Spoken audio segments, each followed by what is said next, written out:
We have Chyanne Phillips recording her speech, and here is her audience.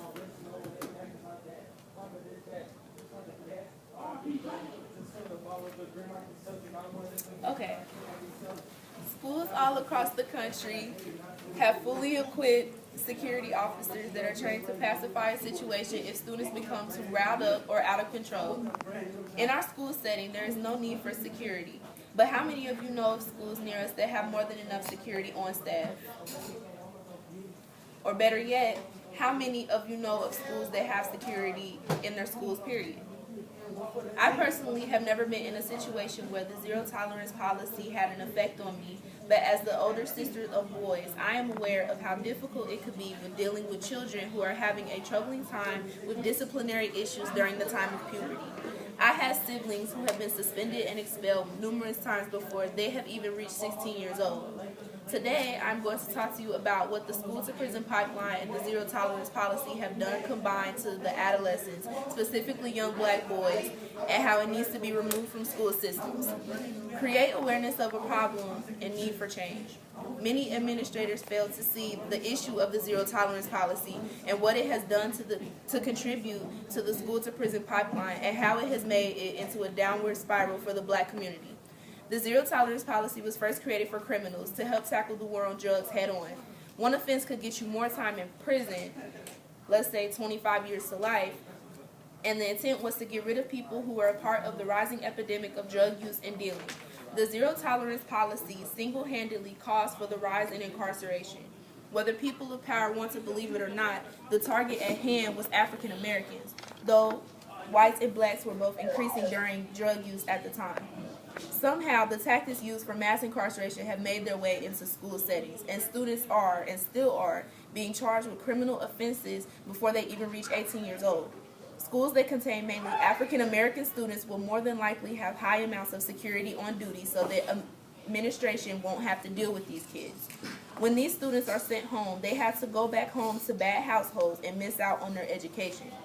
The parents of kids who are suspended and expelled all of the time tend to give up hope on their kids turning their life around for the better, assuming that it's automatically the student's fault, that they get expelled over and over again. This causes neglect from both school and home. Living like this leaves students no choice but to turn to crime, thus causing the pipeline directly to prison. Also, to add on, when these kids are being suspended from school for months at a time, there is no substitute work being implemented so that they could at least try to stay on track with their schoolwork. This also causes for the pipeline because falling behind in school clearly means that they are having to repeat classes and grades over again if they're missing school due to numerous suspensions. In order to be able to change the direction that the young black male community is heading, there needs to be adjustments in the school systems as well as at home. The zero-tolerance policy needs to be removed from the schools. Students who do things that could be handled by administration should be handled by administration. Security guards that are put in the schools for reasons that are unnecessary should be removed. If these teachers are trained to deal with kids, make them deal with kids. Counseling should play a role within the household as well to try and mend the disconnect between the parent and the troubled child. An open mind starts at home, and even though the issue at hand is being addressed at school, house life plays a role in it too. If schools were to take a different route in trying to counsel troubled teens and help them make better decisions, then they, as a whole, could lift each other and create a more positive representation of the kids that are in their selected groups in respect to race and stereotypes that have been built over time. Think about the term school-to-prison pipeline. This means that there is a direct correlation between school and prison.